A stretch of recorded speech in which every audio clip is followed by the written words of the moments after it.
When we talk about iconic duos, for the longest time, ABBA fans believed they had the full picture of Benny Andersson and Agnetha Feltskog's musical legacy. C'était l'un des retours les plus attendus de l'histoire de la pop. Et après 4 longues décennies, ABBA est enfin de retour avec un tout nouvel album studio. Benny, j'ai entendu dire qu'il y aurait une suite à Mamma Mia. C'est vrai? Oui, c'était vrai. Le film s'intitule Here We Go Again, mais il s'agit en réalité d'une préquelle, une histoire relatant tout ce qui s'est passé avant leur arrivée sur Key Island. Pendant des années, les fans n'ont pu que deviner ce qui a conduit à la rupture. Mais aujourd'hui, Benny Andersson lui-même a enfin levé le voile sur ce qui s'est réellement passé, mettant en lumière la vérité derrière cette rupture. ABBA était autrefois considéré comme le groupe idéal pour les personnes brillantes et talentueuses qui semblaient tout avoir. Mais derrière les lumières sombres vivent, les costumes clinquants et la renommée mondiale. La relation entre Benny et Freda n'était pas aussi parfaite qu'elle le paraissait. Dans une rare interview sincère, Benny a révélé l'histoire inédite de ce qui s'était passé en coulisses. Et ce n'est pas ce à quoi on s'attendait. En réalité, leur histoire d'amour, autrefois enviée par des millions de personnes, a lentement tourné au cauchemar. Au début des années 70, alors qu'ABBA dominait la scène pop, la relation de Benny et Freda semblait parfaite. Le monde entier les admirait, les considérant comme le couple le plus puissant. Mais ce que la plupart ignoraient, c'est qu'en coulisses, tout se dégradait petit à petit. Tout a commencé en 1969, bien avant la création d'ABBA. À l'époque, Frida était déjà une étoile montante de la scène folk suédoise, et Benny était connu pour son travail avec les Hepstars, l'équivalent suédois des Beatles. Ils se sont rencontrés lors d'un festival de musique, et le courant est immédiatement passé. Benny était captivé par la chevelure rousse flamboyante et la voix puissante de Freda. Mais il y avait autre chose qui l'attirait chez elle. Benny n'était pas seulement impressionné par son talent, il l'était aussi. Une énergie, une indépendance qu'il n'avait jamais vue auparavant chez personne. À mesure qu'ABBA prenait forme, leur relation se développait, tandis que BJRN et Agnetha étaient davantage sous le feu des projecteurs. Benny et Freda travaillaient discrètement en coulisses, perfectionnant la musique qui allait faire d'ABBA une sensation mondiale.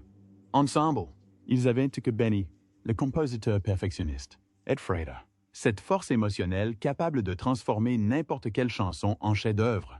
Mais la célébrité, comme on dit, all on prix. À mesure que la popularité d'ABBA continuait de croître, la pression montait. Benny, avec son incessante quête de perfection, passait souvent d'innombrables heures en studio, obsédé par chaque détail. Pendant ce temps, Freda, qui s'épanouissait dans la spontanéité et l'émotion, commençait à se sentir étouffée. Les mêmes différences qui faisaient naître d'elle une équipe créative si parfaite commençaient à créer de la distance entre elles. Et ce n'était plus seulement la musique. La célébrité elle-même devenait un défi. Benny aimait rester discret, se retirant dans l'ombre lorsqu'il n'était pas sur scène, tandis que Freda savourait le côté social de la célébrité. Leurs amis commencèrent à percevoir la tension, surtout pendant les tournées mondiales éclairs d'ABBA. Même leur étincelle créative, celle-là même qui les avait un jour rapprochés, commença à vaciller et à s'estomper. En 1979, leur relation avait atteint un point de rupture. Benny se plongea dans son travail, passant de longues nuits seul en studio, tandis que Freda, se sentant de plus en plus isolée, cherchait du réconfort ailleurs. Puis, début 1981, des rumeurs commencèrent à circuler sur la complicité de Benny avec Mona, une employée de télévision rencontrée lors d'une émission spéciale d'ABBA. Tout s'envenima. Un jour, Benny rentra chez lui et avoua à Freda qu'il éprouvait des sentiments pour Mona. Ce fut un moment qui a tout bouleversé. Malgré tous leurs efforts pour préserver la vie professionnelle du groupe, le chagrin était trop profond pour être ignoré.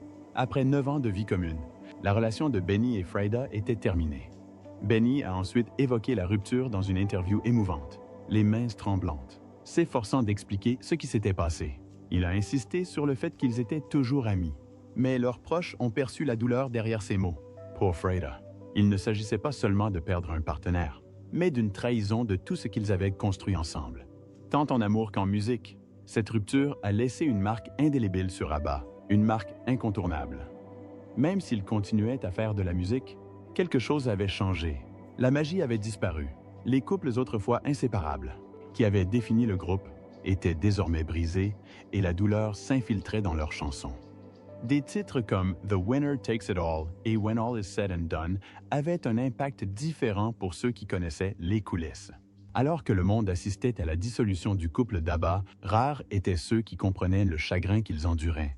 Puis, en ce matin fatidique de mai 1981, le journaliste Lars Johansson entra dans les bureaux d'Expressen, ignorant qu'il allait révéler une histoire qui allait changer à jamais le regard des fans sur le groupe.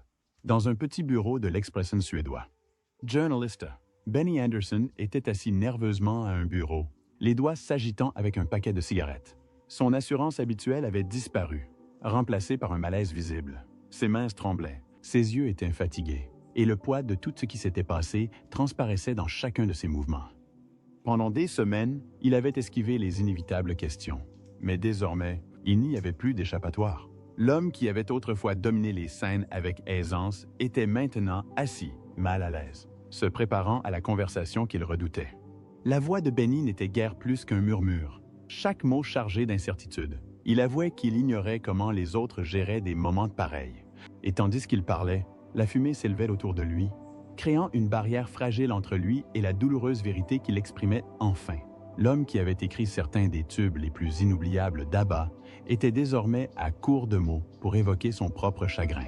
La salle de rédaction bourdonnant d'impatience. Il ne s'agissait pas d'une simple interview de célébrité. C'était le premier véritable aperçu de la fin du couple le plus célèbre d'Abba. Pendant des semaines, les fans avaient spéculé, les tabloïds avaient murmuré, mais Benny brisait désormais le silence. Ces mots portaient le poids d'une histoire d'amour qui s'était effondrée plus vite que prévu. Quand le sujet de Mona fut évoqué, Benny tentait de le minimiser, la qualifiant de nouvelle femme et tentant un rire qui tomba à plat. La tension monta dans la salle, le silence pesant témoignant du poids de sa confession. Malgré tous les efforts de Benny pour paraître décontracté, tout le monde percevait la tension sous son sourire forcé.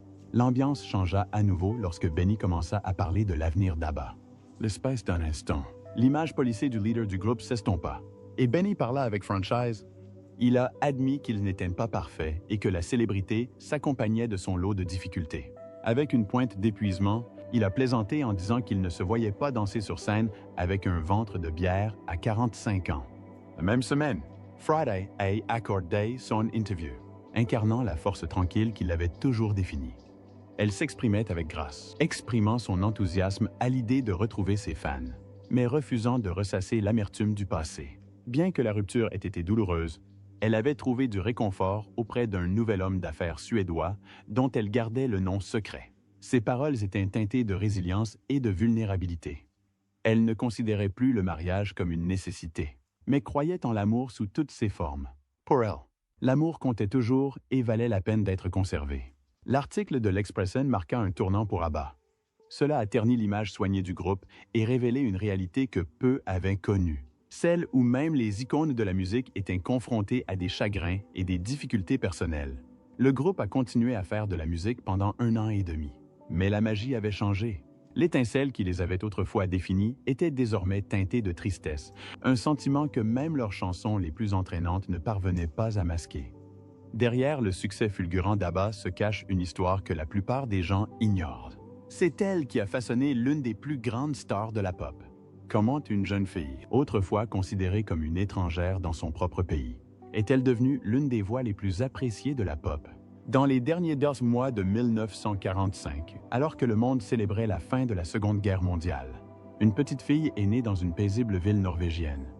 Elle s'appelait Annie Fridlingstad, mais des années plus tard, le monde la connaîtrait simplement sous le nom de Frida, au lieu de Bing, accueillie avec la fanfare habituelle.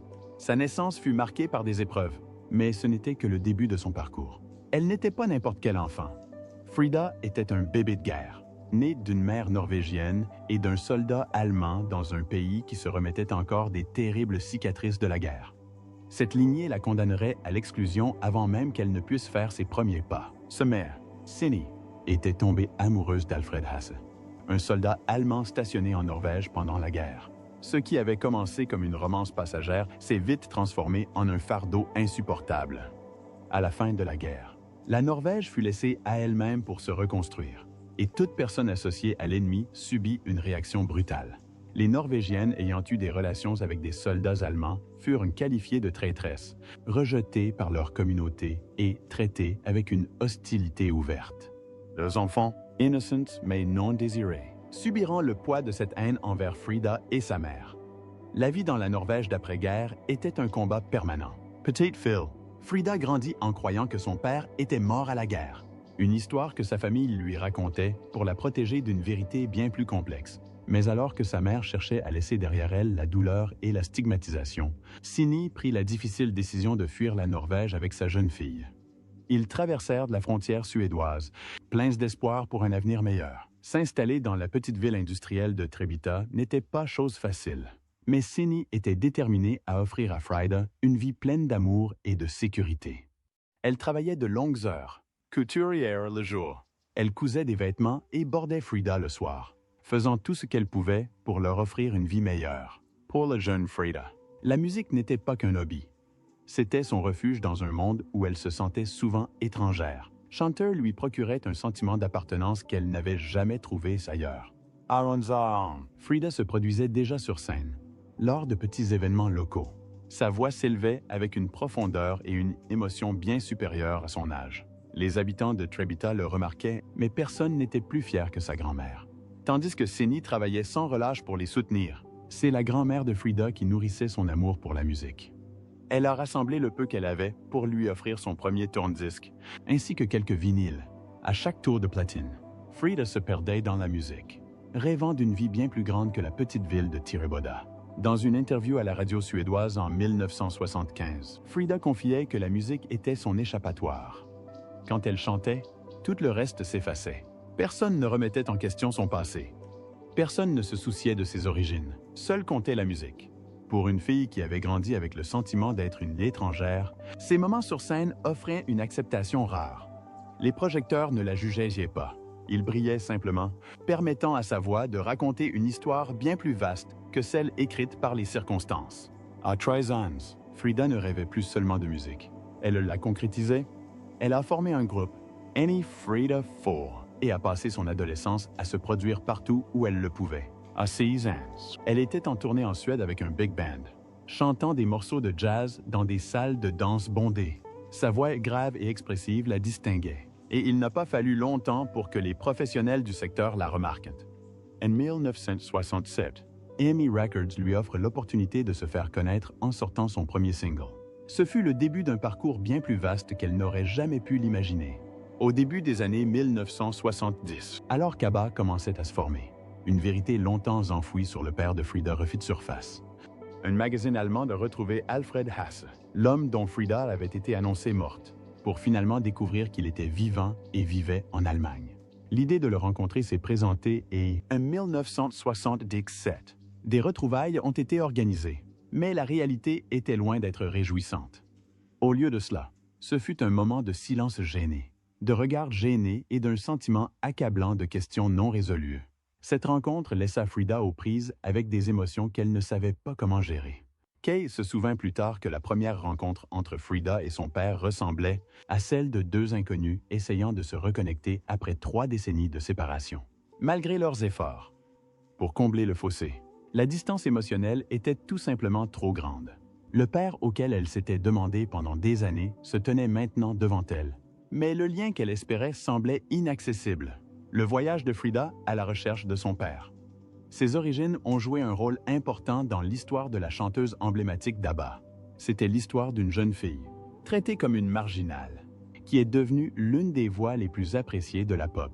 Et pourtant, sa naissance, issue d'un vaste complot nazi, était une vérité qui pesait lourdement sur son âme. Le lien qu'elle désirait tant était difficile à établir, mais grâce à sa musique, elle a su transformer cette douleur en quelque chose de beau, un héritage qui continue d'inspirer le monde. Le parcours de Frida fut tout simplement extraordinaire. Cette jeune fille, autrefois rejetée par son propre pays en raison de ses origines, est devenue une icône mondiale, sa voix touchant des millions de personnes à travers le monde. D'enfant de la guerre à sensation pop, elle avait surmonté une grande partie de son passé. Pourtant, la célébrité a toujours ses petits défauts. Et alors qu'elle troquait son statut de pop star contre une véritable tiare, la question se posait, trouverait-elle enfin le bonheur qu'elle recherchait depuis toutes ces années?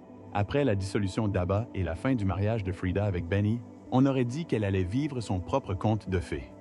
En 1992, elle épousa le prince Heinrich Rousseau Roy von Plauen et devint ainsi princesse. La presse suédoise s'emballa. Leur star adorée, d'ABBA, qui avait conquis le cœur du monde entier grâce à son statut d'icône pop, était désormais une princesse, vivant dans un somptueux château suisse surplombant la beauté sereine du lac Léman. C'était comme sorti d'un rêve. Et le monde n'arrêtait pas d'en parler. Mais la vie au palais n'était pas tout à fait le conte de fées que tout le monde avait imaginé. La femme libre d'esprit qui illuminait autrefois les scènes dans des combinaisons scintillantes et se retrouvait désormais empêtrée dans un réseau de protocoles royaux stricts. Chaque apparition publique, chaque mot prononcé, devait respecter des traditions et une étiquette séculaire, aux antipodes de sa vie d'avant. La liberté dont elle jouissait autrefois en tant que pop star fut remplacée par une pression constante pour se conformer à des règles qui ne lui étaient pas naturelles. Elle commença à se demander si cette vie royale correspondait vraiment à ses rêves. Comme l'avait fait Dodd lors d'une interview accordée à The Swiss en 1993. Dans un journal, Frida expliqua que la structure de la vie aristocratique était radicalement différente de tout ce qu'elle avait connu.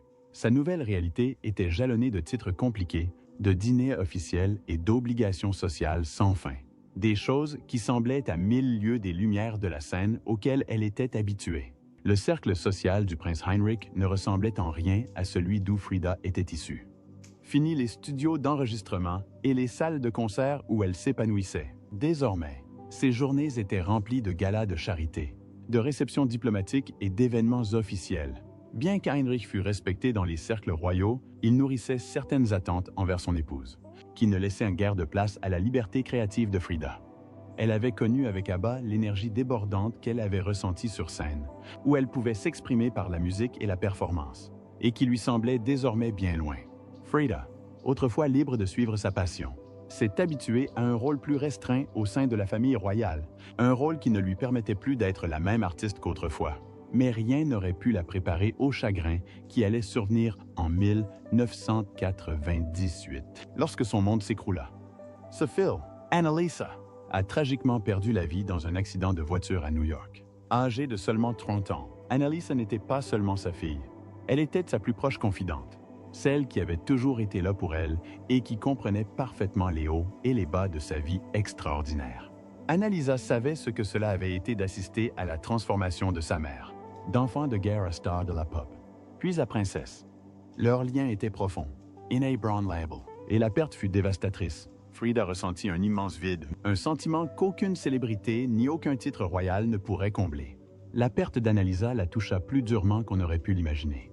Elle s'est retirée de la scène publique, passant la plupart de son temps dans la solitude paisible de sa maison suisse. Le monde glamour qui entourait autrefois ses événements royaux et sa vie d'ancienne pop star lui semblait désormais lointain et sans importance. Même ses devoirs royaux, qui exigeaient autrefois son attention, semblaient insignifiants comparés à l'immense chagrin qu'elle portait. Durant cette période incroyablement difficile, Frida a trouvé un réconfort inattendu auprès de quelqu'un qu'elle n'aurait jamais pensé voir, Benny Andersson. Malgré des années de tension et un passé compliqué, Benny l'a contacté. Il comprenait la pression particulière de vivre sous les projecteurs, une pression qu'ils ne connaissaient que trop bien tous les deux. Leur histoire commune à Harbor a apporté à Frida un lien qu'elle ne trouvait pas dans sa vie royale. Ce n'était pas comparable à l'adoration publique ou à la grandeur de sa vie de princesse, mais dans ces moments de calme, c'était exactement ce dont elle avait besoin. Au début des années 2000, Frida avait largement disparu de la scène publique. Elle est devenue une présence rare dans le monde qui l'avait autrefois admirée et dont les projecteurs semblaient appartenir à d'autres désormais. Mais son histoire de résilience, de perte et de transformation demeure l'un des récits les plus marquants du monde de la musique. Elle a peut-être disparu de la scène publique, mais l'héritage de sa voix, de son parcours et de la femme qu'elle est devenue résonnera à jamais auprès de ceux qui ont eu le privilège d'entendre son histoire. Frida, celle qui avait essuyé le rejet de la guerre, conquis le monde de la musique et épousé un membre de la famille royale, avait trouvé réconfort dans l'intimité. Si elle faisait quelques apparitions lors d'événements liés à Harbor, elle restait la plupart du temps dans son paisible sanctuaire suisse, loin des caméras et des attentes du monde. Frida s'est peut-être retirée des projecteurs, Mais l'héritage d'Arbar continue de rayonner, touchant la vie de millions de personnes à travers le monde. Imaginez vivre la magie d'Arbar comme vous ne l'auriez jamais imaginé. Le parcours d'Arbar, de son ascension vers la célébrité dans les années 70 à son influence durable sur la musique et la culture pop, est tout simplement incroyable. Malgré leur séparation en 1982, la musique d'Arbar a continué de toucher des fans de toutes générations. En 2021, Arbar a prouvé que son héritage était tourné vers l'avenir. Cette année-là, Arbar a sorti Voyage, son premier nouvel album depuis 40 ans. Ce fut un événement majeur, non seulement pour ses fans, mais pour le monde de la musique tout entier. L'album rappelait le son intemporel d'Arbar. Mais ce qui rendait le retour d'Arbar si remarquable n'était pas seulement la musique. C'était la façon dont il la partageait avec le monde.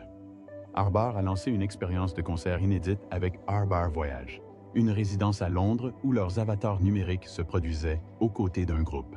La technologie derrière ce spectacle a nécessité 7 ans et 75 millions de dollars de développement, grâce à la capture de mouvements et aux effets spéciaux. Leurs avatars ont été créés pour ressembler à leur jeune version. Le résultat? Un spectacle révolutionnaire mêlant harmonieusement monde réel et numérique.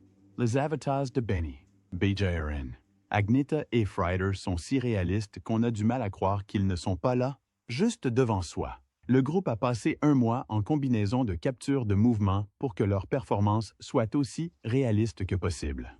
Le concert, inauguré en mai 2022, a vendu plus de 1,3 million de billets et est devenu un phénomène mondial. Des fans de plus de 140 pays ont parcouru des milliers de kilomètres pour vivre ce nouveau chapitre de l'histoire d'Arbar.